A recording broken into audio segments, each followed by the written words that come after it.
тырыстырып алған болар. Еркегі де әйелде тырыстырып алды арты әурет жерлерін, қайшы жерлерін бәрі көрініп тұратын болса, намаз өтпейді.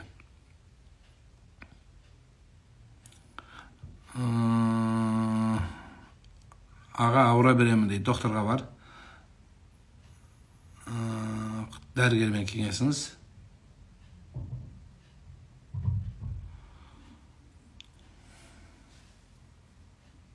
Құтпанда өтір намазын оқу міндетті ме? Міндетті. Өйткені ол міндет, важип деген сөз. Ол намаздың аты өтір. Ол намаз өтір өзі важип, яғни міндет болған үшін. Дозволено совершать намаз без носков. Проблем нет, абзал. Но там надо посмотреть. Если, конечно, под рукой есть носочки, лучше одеть. Это будет более цивильно, более грамотно. И один момент есть. Если у человека носки источают великолепный запах, от которого голова кружится, лучше снять. Обычно у нас осенью одевают носки, потом весной снимают. С этими носками намаз читать не особо хорошо. Ангелы будут проклинать, убегать будут от тебя. Поэтому каждому известна же своя предрасположенность организма. Многие сильно потеют. В таких моментах лучше снять. Өтір парыз ба ұстаз? Жоқ, парыз емес. Өтір сәл төменірек тұрады.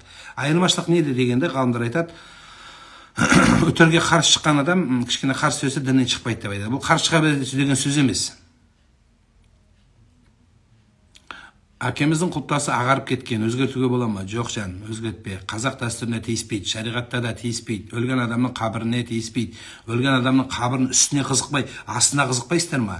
Әкеңіздің қалыптасын идеальный қылып тұрып, 10 метр бұлай, 4 метр бұлай қойсаң да, ана қабірдің асты не болып жатыр? Соған қалай жәрдем берем? Со жақ ағарып кеткен жоқ па деп соны сұрау керек та. Сырты сен тұрсың тұрады, балаң көбісі қарайды, болды, одан кейін қалады, ол кімге керек ол. Мысалы, 50-ші жылдары тұрған қабірді қазір ешкім қарамайды. Қазір өлген адам тұрмақ, тіріні қараймай жүрміз, өлген адам кімге керек болып отыр айналайын. Соған ең жақсысы, мен әкеме қандай жақсылық істей алсам, сіз жақсы амалға келіңіз, намазға тұрыңыз. 5 уақыт намазда Раббана ғфирли ва ли валидайя, я Алла мені кешір, ата-анамды кешір деп дұға қылсаңыз, әкеңіздің анау қабірінің астының нұры үстіне шашырайтын болады, соншама. Адам қайтыс болған соң неше уақытта жер астына тапсырса болады? Тез, бұзылмау керек, иісі шықпау керек, селейтіп қатырмау керек. Балаларыңызға өсиет қылып қойыңыздар. Мені Құда келсін, ана жақтан анау келсін. Ол тірілтпейді біріншіден, екіншіден иіс шығады. Үшіншіден холодильниктің ішінде сақтағанның өзіне летуде бадану адам денесі құрт өзінің жеріне бару керек қой, құтты жеріне. Әл-Фараби, Абу Насыр Әл-Фараби атамыз айтпақшы, адам өзінің бірінші қалпіне түсу керек. Сондықтан ода тұрған ештеңе жоқ. Бізде анау енді өле салып сразу апарып тыға сал деген сөз емес. Бірақ қалай болғанда да адам максимально тез жерленсе жақсырақ болады. Өйткені өзінің құтты анау пайғамбарымыз саллаллаху алейхи хадисінде айтады, адамды көтергенде дейді, жақсы адам болса, мені тезірек жақсылардың қатарына қосыңдар деп айтады. Егер жаман адам болса, ай қайда алып кетіп барасыңдар, мені жерлем тимеңдер деп шыңғырып бақырады деген сөз айтылады. Саудада істегенде пайда қосу туралы айта бер, қоса бер саудаңды. Сауданы сен істегенсің, алып келгенсің, еңбегің бар, ақың бар, сенің өзің қосатыныңды қоса бер. Өтір уәжіп, басқа намаздардан айырмашылық бар ма? Өзің айттың ғой. Өзі уәжіп намаз құнуттыға соқылады, және 3 бас оқылады. 7-ні анда қай күні таратқан дұрыс? Любой күні таратқан дұрыс. Любой күні. Бірақ бейсенбі күні, жұмаға қараған күн таратсаң, кішкене жақсырақ болады, екен халық сол күнге таратып үйренген, жұма күнінде болады. Қазір имамдарға сенуде қиын болып қалды дейді. Сөздері басқа, ниеттері дұрыс емес, бәріне топырақ шашпаймын дейді. Сол үшін дінді өзің оқы да сен. Құранды өзің оқы, имамдарға сенбе. Ақыл сенбейді екенсің. Жаназаны өзің оқы, Құранды өзің оқы. Біріншіден. Екіншіден, сіз ол үшін жауап бермейсіз. Олар өз үшін тік тұрып жауап береді, Құдай қаласа. Сіз солар қараңызда, мен одан көріп, мен де оқиын деп, балаңды оқыт. Сондай адам қыма. Бізге сондай адам жетпей жатыр жан. Сен солар оқыт балаңды алтыным.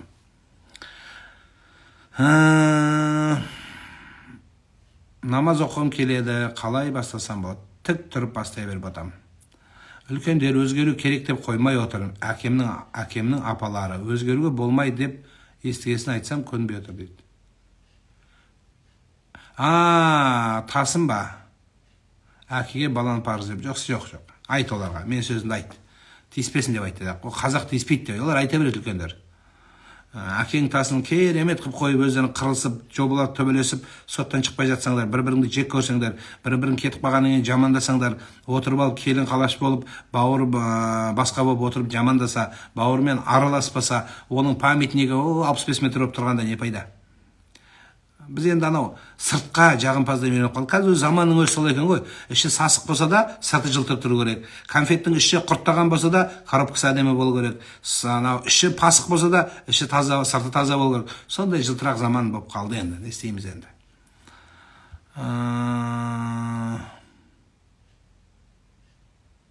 Кішкентай балаға қан құймағаннан қайтыс болғаны туралы не ойлайсыз, естіңіз бе? Естідім, ол исламдағы адамдар, олар свидетели Иегова дегенде, оларды қан құйға болмайды.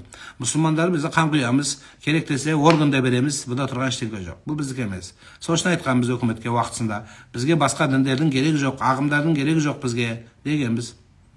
Намазда шатасып кетемін, не болады? Шатасудың 3 түрі бар. Бір шатасу бар, намазды қайтадан оқисың, бір шатасу бар, сәжде саху жасайсың, және бір қателесу бар, намаз ештеңе болмайды, оқып кете бересің ары қарай. Қалай қателестің, мәселе сода. Күйеуім жұмыс жасамай, үйде жата берсе не істеу керек, Нұран аға дейді. Енді болады сонда, анда еркектерге сондай болып қалады бота. Шыға алмай қалады, ыңғайсызданып қалады, бір телефон, сериал көргісі келіп қалады российский, сондай бір бәле болып қалады енді. Не істейсің енді? Сондай бір көктемде құстар ұшып кеткенде, құстар ұшып келгенде кішкене сондай болып қалады. Мән бермей-ақ қой, тамағыңды беріп, жақсылап қызметін жасай бер, күшті тамақтар бер оған. Қуаты бүйтіп тасып, энергиясы тасып далаға шығып кетсін. Күйеуінің почкасын сатам дейді, үй аламыз дейді. Күйеуінің почкасын сатам дейді. Сотталып кетеді. Бізде болмайды ол. Заңмен де болмайды, өмірмен де болмайды, дінмен де болмайды. Қателесу туралы подробно ол жасайтсам ұзақ ол. Ол мысалы былай. Парыз, мысалы түсіндіріп айтайын. Парыз егер қалса, намаз бұзылады қателесуде. Парыз, міндетті болған парыз. Мысалы, рүку еңкею парыз етсе, еңкеймей прямой сәжде кетіп қалдым. Намаз бұзылады. Яғни бұл парыз орындалмады. Сосын оқып көр кітаптан парыздарын, 16 парыз бар ішкі. Одан кейін уәжіп деген бар. Уәжіп деген бар, ол сәжде саху істейсің, қалып қалса. Одан кейін бір қателесу бар, намазда, мысалы айтайық, аяттың орны ауысып кетті, или бір аятты сәл дұрыс айтпадың, мағына өзгерген жоқ, онда оқып кете бересің, қабыл болсын. Ол мағынасын білмейсің де сен оқи бересің.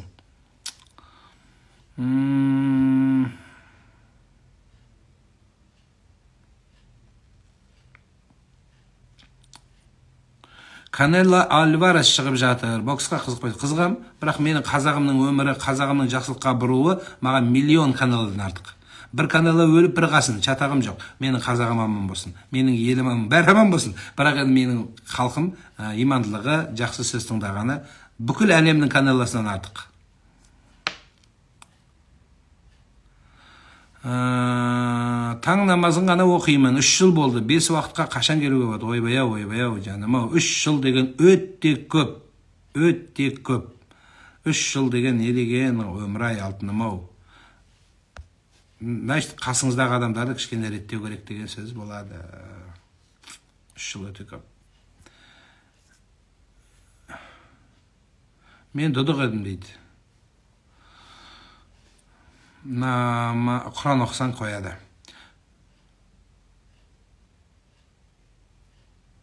Бүгін түсімде сізді көрдім. Інімнің баласы тай-тай басып жүреді, тұсауын кесіп беріңізші деп жатырмын. Әкесін кесіп берем, түсіңді орындап берем онға. Орындалып кетеді берсе түсіңіз.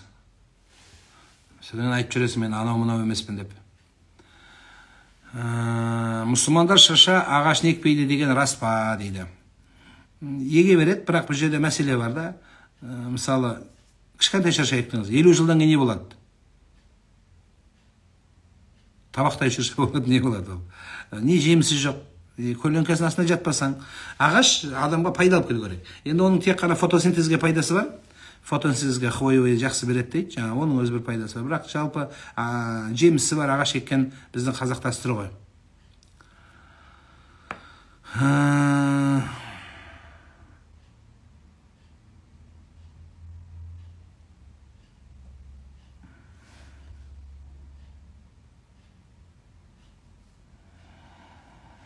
Аллаға шүкір 4 балам бар, аналар тастап дегенді естісем асырап алғым келеді сәбиді дейді. Жақсы, Алла разы болсын.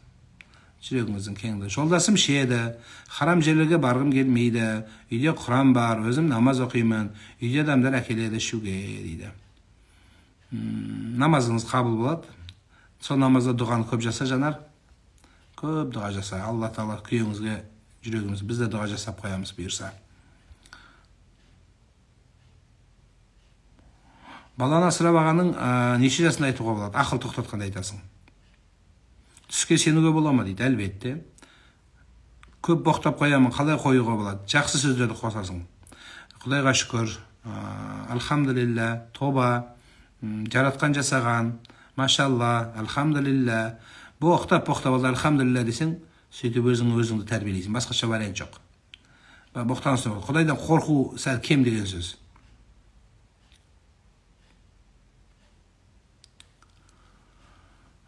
Есімін Нұрлан деп кім қойған дейді? Анам қойған. Нұрлан аға, осы уақыт неге жастарды подкаблық қылдыңыз дейді, ән айтпесе. Абдуғаппар айтқан еді дейді. Анаға қызмет етпеген келіннің 5 тиынға қажеті жоқ деп, қатын бастаған көш оңбас дейді. Сол сенің мамаң, сол сенің мамаңа сен тіл тигізіп тұрсың. Сол сенің қарындасың. Еркектер қатын сабап атса, еркектер әйелдерді ұрып атса, өлтіріп жатса көзін шығарып, сен екеуміз айта берейік, әйелдер өлу беру керек, әйелдерді ұра беру керек, тепкілей беру керек. Ол подкаблық адам, сен айтсаң да, Абдуғаппар ағамыз айтпақ түгіл, одан зорың айтсаң да, бәрін жарса, подкаблық ол өмір подкаблық бола береді. Ол біздің сенің менің уағызыма қарамайды. Содан кейін еркек мықты деген сөз не? Қатын сабаған ба? Сен өзің подкаблықсың, ата-анаң подкаблықсың да, сенің әкең подкаблық па сонда? Не айтып тұрсың сен? Не айтқың келіп тұрсың мен? Жоқ жаным, олай деме. Ол адамның жетесінде болады, тәрбиесінде болады. Mesela bir оқиға айтып берейін. Пайғамбарымыз Мұхаммад саллаллаху бір күні жақсылап естіп алыңыздар осы оқиғаны. Осылай айтып жүргендердің бәрі жақсылап естіп алыңыздар. Бір күні сахабалардың ішінде өсек тарады. Не деген? Пайғамбар бір әйелін талақ берді деді. Ажырасты бір әйеліне, қуып шықты деді. Сөйткен кезде пайғамбардың әйелі Хafsa деген әйел болған. Ол Хafсаның әкесі Омар болған. Омар пайғамбардың досы саллаллаху алейхи ва саллям. Енді Омар қорқып кетті. Неужели менің қызымды босатып жіберді? Пайғамбар күйеу балам енді, пайғамбар күйеу балам, менің қызымның да тілі бар еді, қап деп қорықты. Қорықты да пайғамбар нейіне келді. Келсе, пайғамбар сәл бұрышта жатыр екен. О Алланың елшісі, сіз бір әйеліңізді талақ беріпсіз, деді. Пайғамбарымыз иә деді. Иә деді, талақ бердім деді. Ажырастым деді. Сол кезде менің қызым емес пе деді.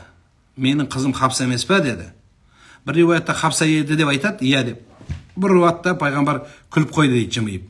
Сол кезде пайғамбар мына сөзді айтты, бұл хадис жаттап, естіп ал. Біз Меккеде жүргенде мықты едік, еркектер әйелдерді басына шығармайтын еді. Мәдиненің халқы сәл бостау екен, әйелдері ұрсады екен деді. Сол кезде пайғамбарымыз жымиып тағы күліп қойды. Содан кейін пайғамбарымызға кім айтты? Омар.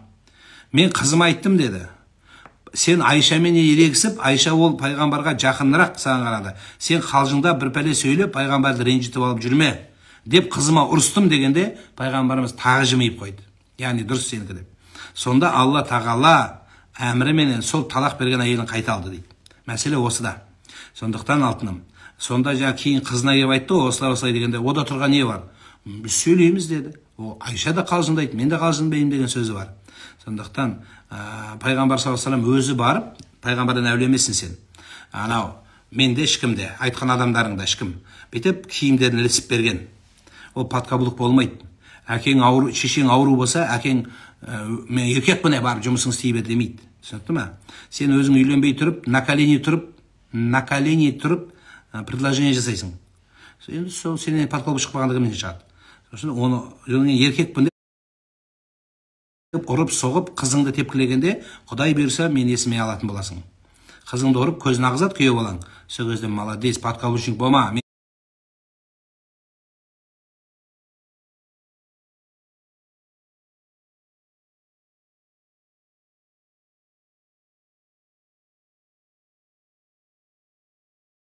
мен қызымды тепкілей бер деп айтатын боласың бұйырса. Сондықтан олай сөйлеме алтыным. Әлбетте еркек болу керек, бірақ әйелді ұрып, әйелді соғып, мына жерде мен әлі шығарғым келмей жүр, мына жерде қойшы деп маған жазылған дайректі шығарсам, не бір адамдар шығып кетеді, білесің бе сен? Қалай сабап, қалай қорлап, әйелдерінің көзін ағызған толам мына жерде. Бірде-бір еркек мен күйеуімнен таяқ жеп жатырмын деген тарихта болмайтын да шығар. Ал енді мені ұрып, менің ақымды аяққа таптап, мені көшеге қаңғытып, мамасы екеуі ұрып соғып, сөйткендерге не айтасың? Соларды жоқ, сенікі дұрыс дей береміз бе? Жоқ алтыным. Әр жерде әр түрлі болады. Сен ерке ана бүйткенде сөйткенде сөз, ол заман басқа заман, қазіргі заман басқасы. Әр нәрсе жөнімен болу керек. Иә, еркек егер лайықты еркек болса, ешқандай әйел оны жаңағы неғымайды, аяққа баспайды алтыным. Бұл жерде еркекте мәселе бар. Әлбетте әйелдің де тәрбиесі бар. Қатты тиеді еркектерге, енді солай да енді. Не істеу керек енді? Тәрбиелеу керек сол үшін ұрмау керек. Ана айтпай-ақ қойын, қай облыста екен, бүкіл телевизор көрсетті ғой, әйелдерді қорғау керек дегендердің ана мемлекеттік комиссияның бастығының өз баласын әйелін ұрып өлтірді лифттің ішіне, ана видео түсіп бүкіл қазақ көрді. Қойды қасқырға баққызған. Солай болады.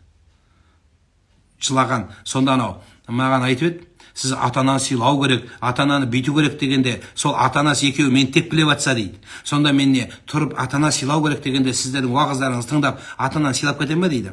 Менің адам ретінде көрмесе, мені адам ретінде аяққа таптаса әйел ретінде, сонда не, маған сіздер имамдар, ата-анаңызды сыйлаңдар, ата-ананы құрметтеңдер. Бұл таяқтың дейді, атаң айтқан, екі ұшы болады дейді.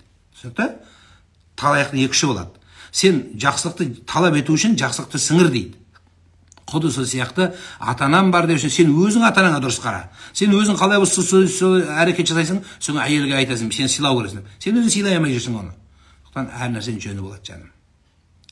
Әйел адамдардың көңілі жүргізуін айтқанбыз, ода тұрған проблема жоқ, бірақ басқа қала өзге елге кетіп қалған жақсы емес.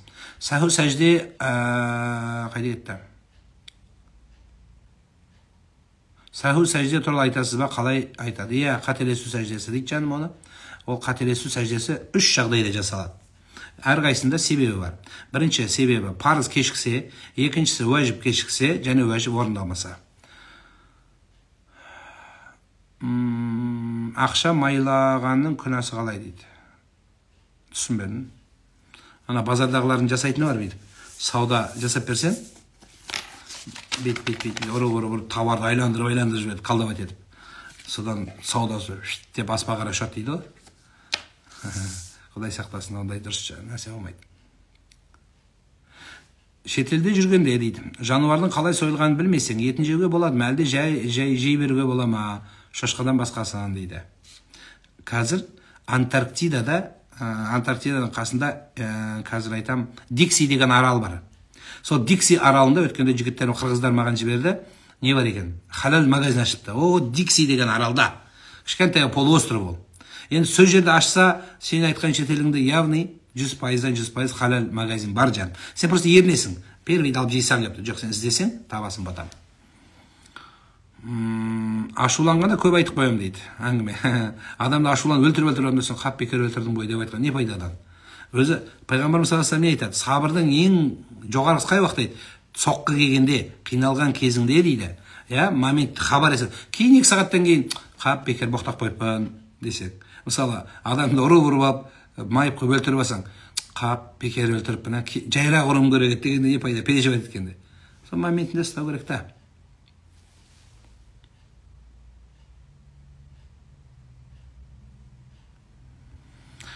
Емеке дейді, ал қараңыздар. Қазір еркектер қатынды ұрмайды. Қатын дейді, еркекті таптап жатыр ғой дейді. Білмеймін енді. Мүмкін сен көргенде тапталып қалған шығар. Туған дейді, ағалы інілі бір-бірін үйіне кіре алмайды. Ата-анасын тастап кетіп жатыр, сол қатындар үшін дейді. Бүршімдесі қатын. Сен өз... Сен байда, арақ үшін біз виноват. Арақты ішпесең ешкім алмайды. Сен подходың дұрыс емес екен өз балам. Олай емес, сен өзің кінәлі. Екі бауыр кінәлі. Бұл ортасына түскен әйел кінәлі емес. Әйел кінәлі емес. Бұл жерде мына екі бауыр кінәлі. Өздерінің ортасында бірлік жоқ. ортасында ынтымақ жоқ, өздерінің ортасында тәрбие жоқ. Әйел причем?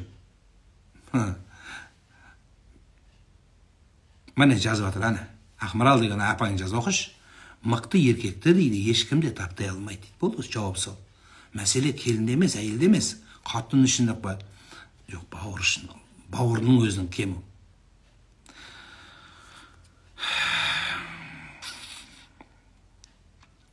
Өмір мен ойлағаннан да қиын екен ғой. Ой. Өмір деген жизнь сияқты.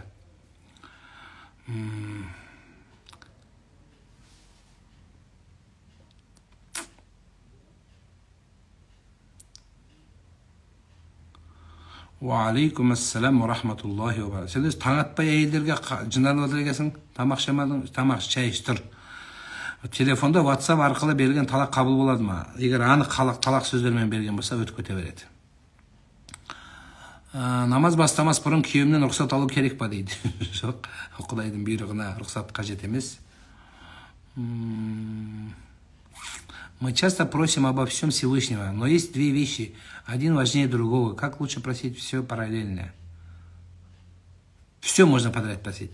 Наш пророк сам сказал, если у меня на сандалиях оборвутся петельки маленькие, и эту петельки я прошу Всевышнего. Поэтому не стоит, знаете, думать так, что как будто я прошу о самом главном, а мелочи сам я сам как-нибудь справлюсь. Нет, все просить у пророка, у Всевышнего Аллаха. Как учил нас пророк, все просить. Чем больше человек просит у Всевышнего, тем больше он привязывается к нему. Тем больше у него в жизни все налаживается. Поэтому мы не просим. Мы просим тогда, когда у нас есть проблемы. Мы наши чаяния говорим, когда у нас есть нужда. Нет, мы должны во всем, всегда и во всем уповать на Всевышнего Аллаха, то есть просить, без исключения. В каком бы состоянии мы не были, хорошо нам, плохо нам, есть проблемы, нет проблем, вы должны быть привязаны к Всевышнему. Чем больше ты привязываешься к Всевышнему, тем самым проблемы сами отпадут на второй план.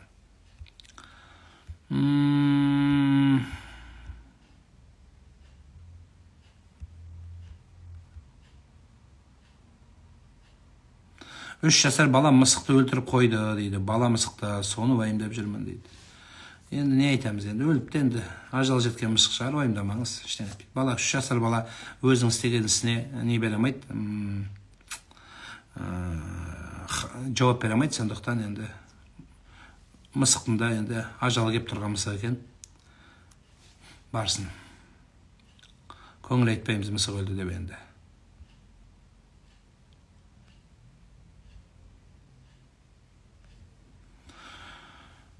Түсімде дейді, арыстаннан қашып құтыла алмай, ақыры алысып жеңдім, пышақтап, ол не түс дейді.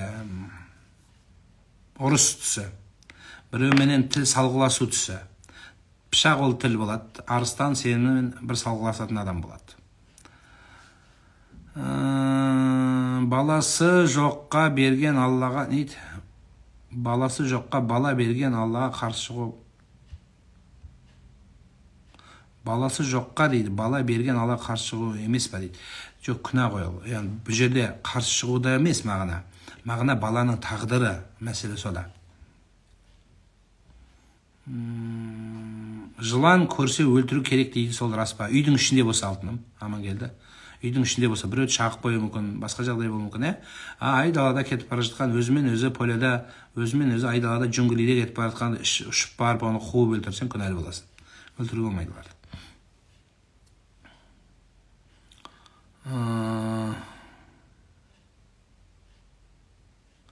Денемде жара бар еді дейді. 4 жыл бойы ірің ағады.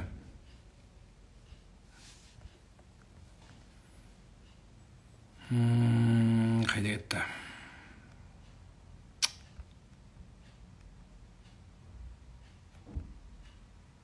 Ірің ағады қатты. Алдында тәтеммен намаз бастаған болатымын, бірақ іріңмен намаз оқуға болмайды дейді. Тахарат бұзылады дейді. Көңілім ауырып, зікір. Алла шипа берсін алтыным. Біріншіден мен сізге дәрігерге баруға кеңес берем. Ол қазір біздің медицинамыз Аллаға шүкір сондай бір серпілісте сіздің ірің аққан жеріңізді 100-ден 100% емдеп бере алады. Бұл біріншіден айтпақ болған. Екіншіден, сол емделу барасында яки емделетін кезде қалай намаз оқимыз? Намаз қалмайды. Ірің ағама, қан ағама, зәр ағама бәрібір намаз оқыла береді.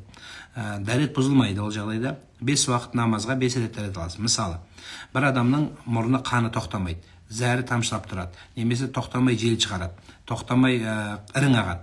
Бұл жағдайда бір намаз көлемінде, мысалы айтайық, 1-2 сағат бүйтіп құйылып ақпайды ғой енді, жай бүйтіп тамызып ағып тұрады, іріңдеп аузы суланып тұрады, бүйтсең ірің, бүйтсең қан, бүйтсең қан, бүйтсең жел қайта шыға берсе, онда бұл адам 5 уақыт намазға 5 рет дәрет алады. Бұны үзірлі адам деп айтады. Сол 5 рет дәрет алып, в процессе дәрет алып жатқанда ақса, дәрет алып жатқанда тамшыласа, сол аққан, тамшылаған күйде намаз оқи бересіз. Намаз оқып, еңкейіп тұрып жығылғанда ақса, қай жерден болса да, жел шықса, оқи бересіз. Ешқандай проблема жоқ. Намаз біткеннен кейін келесі намазға тағы дәрет аласыз. То есть сіз 5 намазға 5 рет дәрет алып оқи бересіз. Бұл үзірлі адам дейді.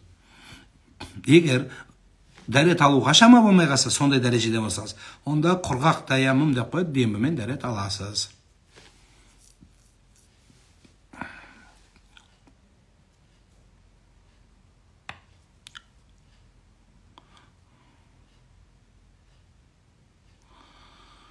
Шашыңыз бар ма дейді. Мен шашым маңызды ма не? Өзіңе керек нәрсені сұрасаңыздар, шашыңыз бар ма, гриппен ауырасыз ба, аллергияңыз бар ма? Да, шашым бар, мен шашым, мен шаштың бәрі менде, шаштың көкесі бар.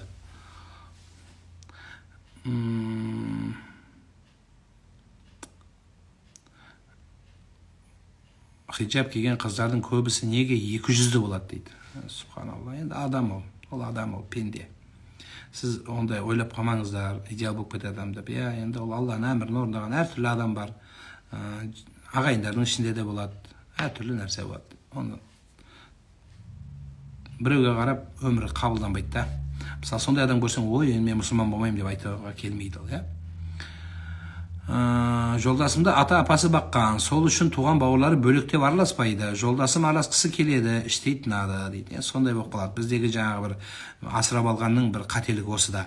Не ата-анасына сыймай қалады, не бауырларына сыймайды. Бұл қателік біздің. Ата-аналардың жекеменшікке шығарып, баққан дұрыс, ата-ана қараған, ата-әже қараған дұрыс. Бірақ кейін сенің әкең анау, шешең анау деп үйретпесе өте қиын болады.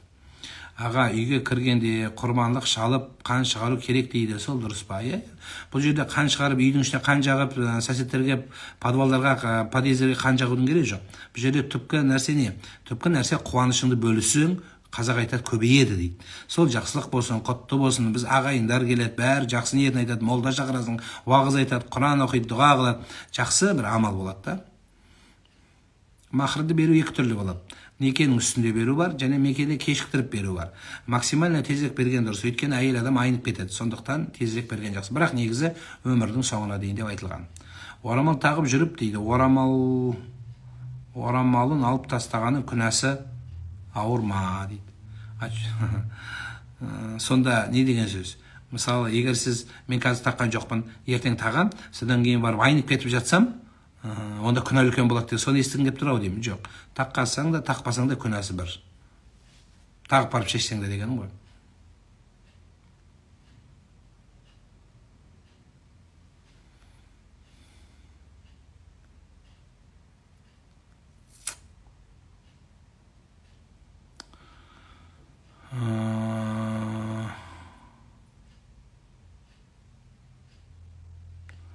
Әйеліме мақыр әпермеппін, енді срочно алу керек болып тұр. Ал мен машинамен дөңгелек алу керек, сигналка қою керек дейді. Қайсысы маңызды дейді. Сигналка маңызды. Сигналка маңызды. Сигнал болмай біреуді қағып бересің әйтпесе. Әйелмен келіскен жақсы. Әйелмен келіс. Кішкене күте тұр жаным де. Баяғыда көп беріп қойғам де. Соны жатқа сал да айландыр, маңдайын сүй, қолын сүй, көндір.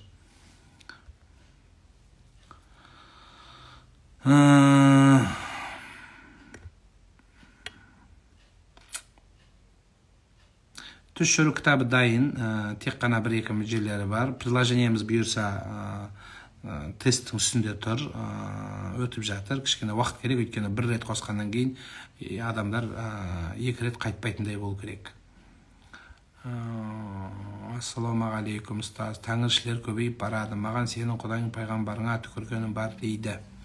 Бұнымен мемлекет айналысып жатыр. Біраз тәңіршілердің кешірім сұраған видеосы тарап жүр. Ұлттаралық, халық дінаралық алауыздық туғызып жатыр. Біріншіден, екіншіден, бүкіл біздің ата-бабаларымызға, Мәшһүр Жүсіпке, Абайға, Шәкәрімді аяққа таптап, сол ата-бабасын түкіргені болып табылады ол. Енді не айтамыз енді? Санасыз адамға Құдай инсап берсін, түсінік берсін, Құдай жүрегіне иман берсін. Қазақстан халқының 90%-ға жақыны, мұсылмандарының қазақ халқының 90%-ға жақыны, одан да жоғарысы мұсылмандар, Құдайға шүкір. Сондықтан ондайлар болған, бола береді, мән берме. Сен де салғыласпаумен. Ер мен әйел ажыраспаған, бірақ 2 жылдан астам бірге болмаған, неке бұзыла жоқ, бұзылмайды. Егер жұмыспен, қызметпен болса, проблема жоқ ода. Бірақ күнә бар, әйелдің ақысын бермеген үшін, қасында болмаған үшін де. Күнде азанда жұмысқа шығарда, хасби Аллаху, ла илаха иллаллах, ла хаула ва қуввата иллә билlah, 7 сағат едім, тамаша. Соны арабшаға, кітаптарға қарап, ұстаздар тексертіп алып, кішкене қателік жазылып қойыпты. Шетінеген сәбиге Құран оқытама. Құран оқыта бересің, Құран оқыта бергенде проблема жоқ. Мал сойып, бір ел ағайын шақырып, басымызға кішкене бір қайғы түсіп қалды, бір дұға қылып қойыңыздар, бізбен болыңыздар дегенде тұрған ештеңке жоқ.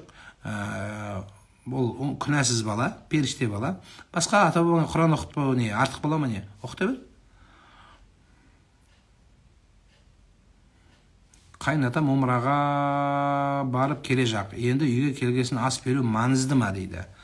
Енді үлкен сапардан келгеннен кейін ағайындар шақырып, бір жақсы ырым жасап қою бар.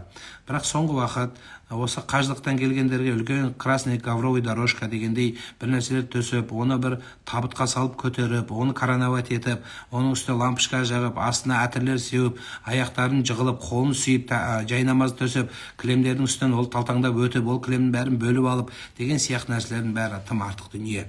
Ол қажылыққа барған адамның қажылығы қабыл ма? Қазір сондай байлар да көбейіп бара жатыр. Неғұрлым байлар Меккеге барса, аяғына кілем төсеп, ойбай соғыстан келгендей күтіп алып жатыр. Сондықтан ол жақта ол қажылық қылды ма, қажылығы қабыл ма, қабыл емес пе, Алла біледі. Сондықтан даже қабыл болған күннің өзінде ол былай сияқты ғой.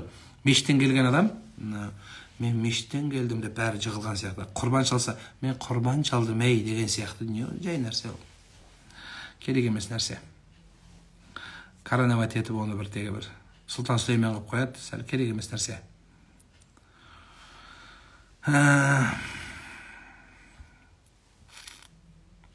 Енді көңіл үшін ағайындардың ішінде әкелеріңіз қанша жыл өмір сүрді, ардақтылар. Онда қақпақтап, өзі бір өмірінде бір Меккеге жіберген екенсіңдер. Соң бір Меккеге барған екен. Соң бір енді мал сойып, қуантып, ағайынның ішінде көңілін көтермесең, өлгеннен кейін жылқы сойғаннан не пайда? Өлгенде бәрібір соясың әкеңе. Анаңа бәрібір соясың қайнатаңа. Сол жерде өліп тауып жұмыс істейсің жаным. Соны тірісінде көрсетсеңіздерші, қанша өмірі бар сол кісілердің. Бір құрметтеп, дәм беріп, ағайынын шақырып, туыстарын шақырып, мұрны маңқайып, мәз болып қалмай ма сол адам? О жағын қарасаңдаршы, батам-ау. Сол дүниені өтіп кетсе бәрі мал соясың, бәрібір шығындаласың. Соны тірілер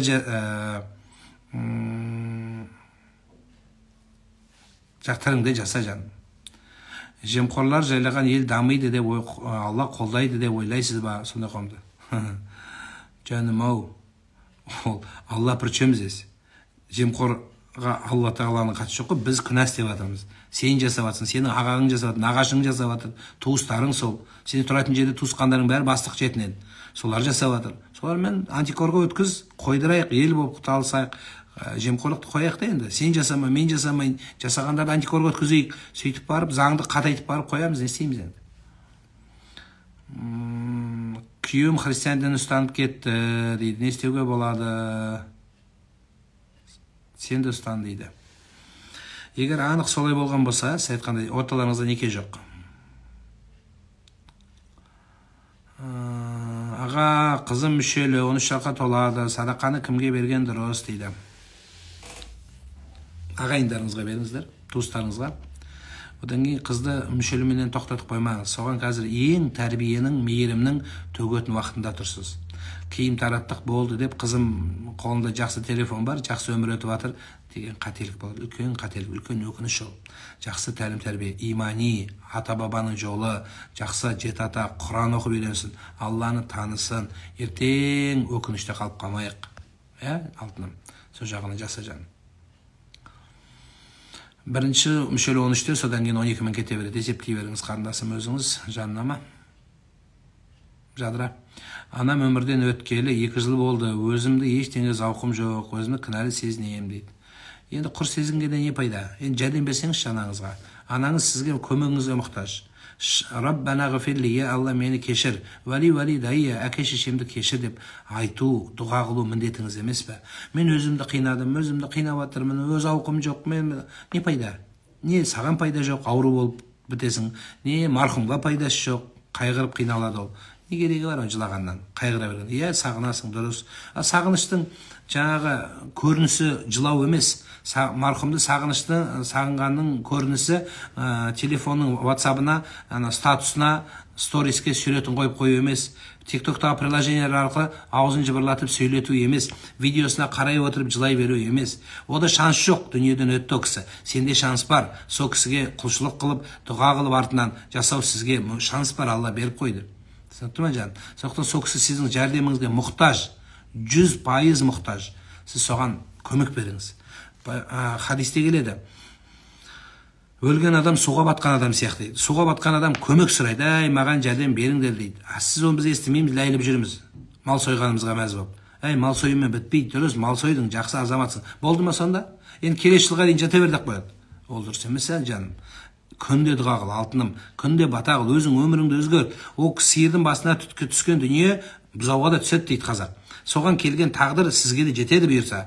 Сол кезде қандай ахуалда боласыз? Соған азық жинаңыз, соған өмірді өзгертіңіз, өзіңізді өзіңіз өзгертіңіз. Ман арафа нафсаху фақад арафа раббаху. Өзін өзгертіп танымаған адам Алласын танымайды дейді. Мен өзім қайдан келдім? Наған адаммын? Не істеп жүрмін? Құдай маған риза бола ма? Бүгінгі өмірім не? Ертеңгі күнім не? Деген сияқты нәрселерді өзгертіңіз. Басыңды ашық-шашық болса кішкене етегі жеңіңді жей, алтыным. Өз тіліңді, діліңді, руханиятыңды көтер жаным. Балаларың болса соларға жақсы тәлім тәрбие бер. Қасыңызда Құдай қосқан жарың болса соның алтын күйеуі бол, соның бриллиант күйеуі бол, соны адал аузына тамақ пісіріп қызметін жаса, алтыным. Қайтесіз? Сонда қайырлысы болады. Сіздер ойламаңыздар, тек қана Құран оқығаннан мал сойғаннан сауап болады. Сенің барлық жақсылығынан сауап болады. Балаңды жақсы тәрбиелесең, марқұм атаңа сауап барады, анаңызға. Өзіңізді жақсылыққа тәрбиелесеңіз, анаңызға сауап барады. Жегенің адал болса, анаңызға сауап барады. Аузыңнан боғауыз шықса, күнәсі анаңа барады. Сен жаман болсаң, күнәсі анаңа барады. Сен қандай коррупция істесең, күнәсі ата-анаңа барады. Сен қазақты тонасаң, жемқор деді ғой, сол жемқор болсаң күнәсі ата-анаң, ата-бабаң аруағына барады. Тікелей соларға барады. Міне дейді сенің балаң дейді. Намазды қалай бастасам болады? Темекін тастай алмай жатырмын дейді. Намазыңды оқи бер. Темекі макрух, арамға барады, бірақ намазың қабыл болады. Бұл шеге бер деген сөз емес, бірақ намаз қабыл болады жаным. Тастайсың. Намазға кел. Правда ли, что музыка понижает иман? Да, есть такое. Ну, знаете, музыка, само собой, она делится, какая музыка, да? Допустим, такие музыки, которые вообще безнравственные, да? К чему они в итоге приведут? Поэтому музыку лучше, мне кажется, поделить. Осы өмірді руханиятты көруге болады. Көр.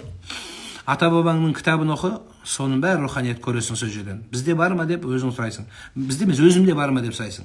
Абай атамыз толық оқып шықшы қара сөзін. Сол жерде қарайсың, ой Алла, о кісі қандай болған, біз қандай болғанбыз, соң көріне береді. Бағаңды өзің бере бересің.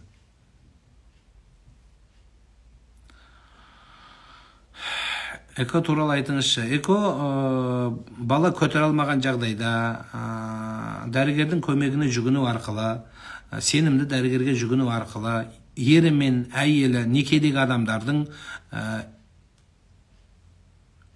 қолдан ұрықтандыру, екеуінің материалдарын алу арқылы қолдан ұрықтандыруда тұрған проблема жоқ. Бұл жердегі проблема қайдан келіп шығады? Біз ол туралы аккаунтта Лейла Сұлтанқызы ханымменен болған сұхбатымызда айтқанбыз. Осы жерде бар, менде аккаунтта көріп шығыңыздар. Сол жерде айтқанбыз. Оның проблемасы қайда шығады? Шариғат қай жеріне қарсы? Және ол қай жерде бізбен келіспейді?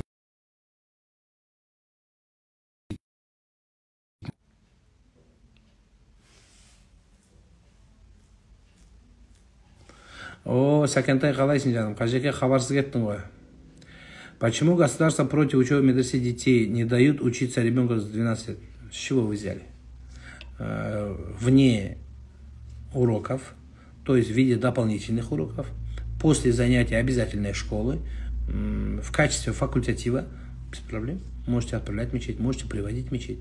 С чего вы взяли? Зачем вы противопоставляете, знаете, политику государства, и она направлена же именно на воспитание молодежи, на нравственное воспитание.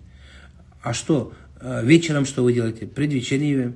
Вы просто, знаете, ищете лазейку для себя.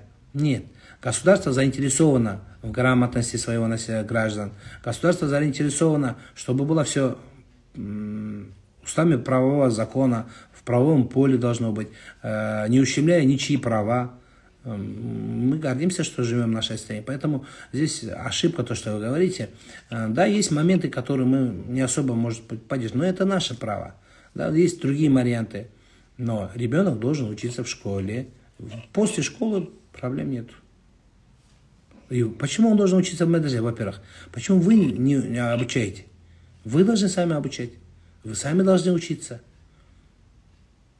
Это равносильно тому, что я хочу с голоду умереть, пусть мой ребенок останется. Нет такого же.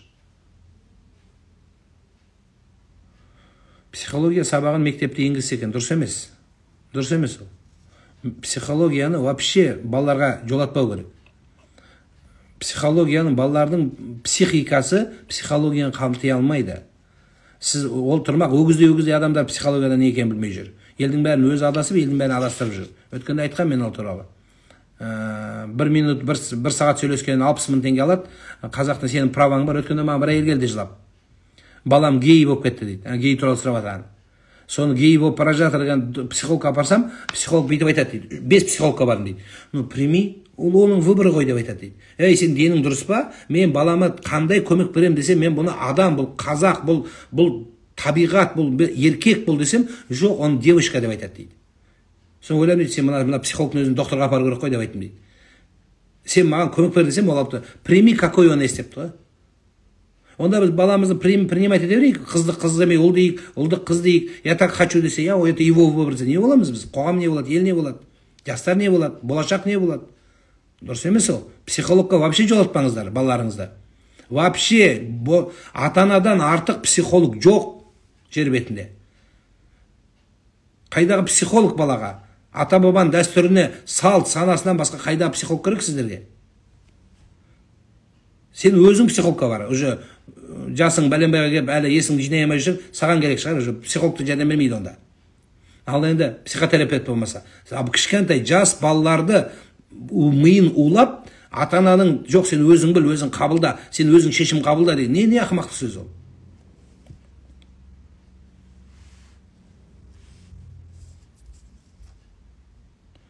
Гейлерді Алла жаратқан деп айтты. Қате сөз ол. Қате сөз. Алла жаратпаған олай. Онда убийцаны, Чикатилоны Құдай сөйтіп жаратқан шығар. Убийца деп жаратқан ба? Еркек әйелді сабаса, Құдай оны сондай қылып жаратқан, не істейді енді? Онда больницаның не керегі бар? Онда емдеудің не керегі? Жындыларды да Құдай сондай қылып жаратқан, емдеудің керегі жоқ. Не сөз ол? Гейлер гейді қылып жаратпаған сені. Сен өзің сондай болдың. Сенің мына жағында проблема бар. Сені емдеу керек кішкене. Дұрыс адамға бару керек. Қой ондай бәлен. Ләйліп жүремізді, той, вечер, содан кейін 20-15 келгенде балаң қазақ айтады, ұл 15 келгенде қолдастаған қобызың дейді. Ұл 15-тен асқан соң тіл алмаса доңызың дейді. Сондықтан сол кезде оянып, енді не істеймін, балам осылай болып қалды деп жалбастағанда не пайда бар? Сол кезде психологқа барғанда, қой алтыным, сіздерсіздер. Ол дұрыс емес.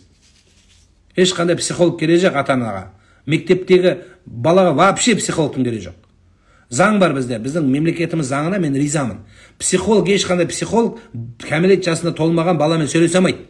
Ортасында ата-анасы тұрсын дейді. Міне заң, міне біздің мемлекетіміздің заңын құрап жазған адамдар қандай, анау марқұм Сұлтан Сартаев ағамыздан бастап барлығын кәдімгі международный нормаға салып тұрып келтірген. Ешқандай психолог баланы қабылдамау керек. Мен естіп жатырмын біздің жас психологтар жас балаларды қабылдап жүрген. Көзін көгертіп тұр, ондайға жауапқа тарту керек. Содан кейін оның бәрін жындығып, балалардың бәрін бұзып жатыр. Дұрыс емес ол. Содан кейін балалардың бәрі психологқа барам. Ата-бабаң психолог көрмеген ешқашан, жеті атаң сенің. Жеті атаң психолог көрмеген. Қойыңыздар ондай нәрсені. Сіз мешіттесіз бе дейді. Иә, мешіттемін алтыным. Салауатты күнде айтып жүрсем бола ма? Күнде, түнде 24/7 айта бер сал. Одан кейін санама. Өзіңе не қойма да, жаңа бүгін 45 мың, ертең 55 мың, содан кейін 75 мың, содан кейін 34 мың деген планка қойма. Айта бер, қанша айтасың сонша айта бер. Тоқтама. Бірақ аузыңнан боқ ауыз, аузыңнан өсек шыққанша салауат айта бер. Мысалы, өсек айтқанда, Назарбаевты жамандағанда, Тоқаевты айтқанда, саясат айтқанда кекеш бақпаңыздар. Қық деп сөйлей алмай қал. Ал енді салауат айтқанда тоқтамай сөйле. Елге дұға қылсаң қазаққа тоқтамай сөйле, тоқтамай дұға қыл. Ал енді өсек, өтірік, мақтаншақ, осы нәрсеге келген кезде кекеш бақпаңыздар. Сөйлей алмай деп қақалып қал. Сонда жақсы болады. Салауат ең жақсы дұғаны қабыл болдыратын нәрсенің бірі салауат. Пайғамбар Аллахумма салли аля сайидина Мұхаммад ва аля сайидина Мұхаммад айта бер. Түр-түрі салауат бар. Айта бер сон. Аузынан жақсы сөз шықсын. Жақсы сөз қазақ айтқан жарым ырыс дейді. Мармелад сатуға бола ма? Болады. Ішінде жаңағы желатиннің өзі егер доңыздың терісінен жасалмаса проблема жоқ. Халал Түркиядан шыққан, басқа мұсылман мемлекеттерден шыққан желатин бар, проблема жоқ.